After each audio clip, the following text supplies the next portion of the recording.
Fardu ain. Karena dalil menjelaskan bahwa diperintahkan oleh Rasulullah sampai orang yang sedang haid pun suruh berangkat. Sholat 5 waktu gak gitu-gitu amat loh.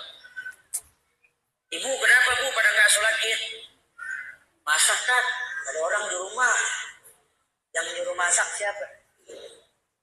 Sunnah memang kita makan dulu sebelum sholat.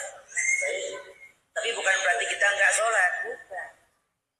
Berangkat sholat ya. Berpenampilan sebaik mungkin, bertakbirlah, berputarlah ketika berjalan. Ini semua kemuliaan yang Islam perintahkan kita untuk seperti itu. Buat orang perempuan itu sholat wajib. Fardu ain.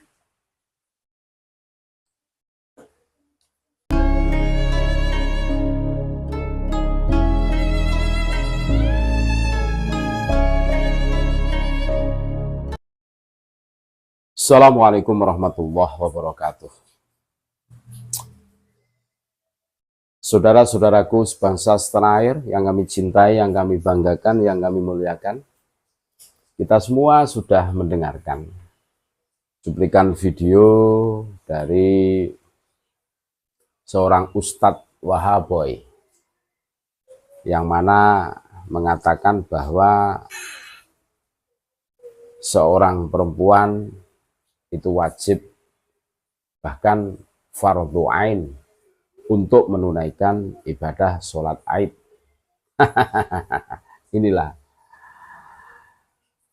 ini namanya jahil murokab. Bukan hanya jahil, tapi murokabun yang tersusun atau kuadrat bahasanya.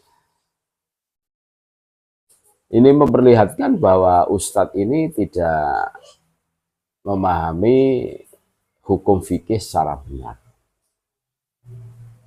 Kok berani-beraninya mengatakan bahwa hukum sholat id itu fardu ain. Yang fardu ain itu adalah sholat 5 waktu. Zuhur, ngasar, maghrib, isya, subuh. Itu. Adapun sholat jenazah itu fardu kifayah. Yang namanya fardu ain itu harus dikerjakan tiap individu, tiap muslim wajib, tidak boleh diwakilkan. Berbeda dengan fardu kifayah. Kalau fardu kifayah itu seumpama satu daerah ada yang mengerjakan satu orang, itu menggugurkan kewajiban yang lainnya. Nah ini malah fardu ain, seakan-akan bahkan ada narasi imbuan wanita yang lagi haid itu disuruh datang. Walaupun si Ustadz ini tidak mengatakan untuk sholat loh, datang untuk meramaikan sholat id. Nah ini kan bisa menjadi bencana seumpama dianalisakan bagi orang-orang yang awam, ini datang ke masjid untuk melakukan sholat. Padahal untuk perempuan yang lagi haid, lagi halangan, itu kan haram, justru tidak boleh kan gitu. Ini kan ngeri nih, pemahaman-pemahaman yang ngawur, yang harus betul-betul kita cerna. Dan ini banyak sekali beredar di media sosial. Kalau tidak salah ini Ustadz ini dulunya itu anak moge, anak motor kan gitu. Senang pakai motor gede kan gitu tuh. Terus mendapatkan cahaya, terus tobat, hijrah bahasanya. Kalau orang-orang seperti itu hijrah. Nah, terus menjadi dai. Ya, dari latar belakangnya kan mondoknya di mana, terus ngajinya itu di mana, belajarnya agama di mana kan tidak jelas. Tahu-tahu menjadi seorang ustadz atau dai. Terus ya ini mengatakan bahwa sholat id itu hukumnya adalah fardu ain. Ini karena apa? Secara fikih sholat Idul Fitri itu hukumnya adalah sunnah yang muakkadah seperti itu. Jadi tidak sampai ke fardu ain gitu. Nah, ini apa yang disampaikan Ustadz ini, kalau tidak kita cermati, kalau tidak kita luruskan, ini akan menyesatkan. Berarti kewajiban orang menunaikan sholat itu bukan hanya 5 waktu, tapi 6 waktu. Ini penambahan sholat Idul Fitri kan itu. Karena fardu ain sih. Nah ini loh, hanya bermodal jenggotnya panjang, terus ngomongnya itu enak, terus agak menyentak-nyentak dikit, yang gitu lah. Mereka dengan PD-nya memproklamirkan diri sebagai ustadz, dai. Ngeri, ngeri, ngeri. Model-model kayak gini. Memahami sesuatu secara tekstual, secara letterlek. Nah ini loh, ustadz-ustadz Wahabi seperti ini, seperti Khalid Basalamah, Syafiq Riza yang kemarin ditolak, ini bahaya ini. Kalau dibiarkan mereka berceramah itu, wah suatu ketika ngeri. Indonesia bisa remuk ini. Karena apa? Ya seperti mengatakan bahwa sholat Idul Fitri itu fardu ain.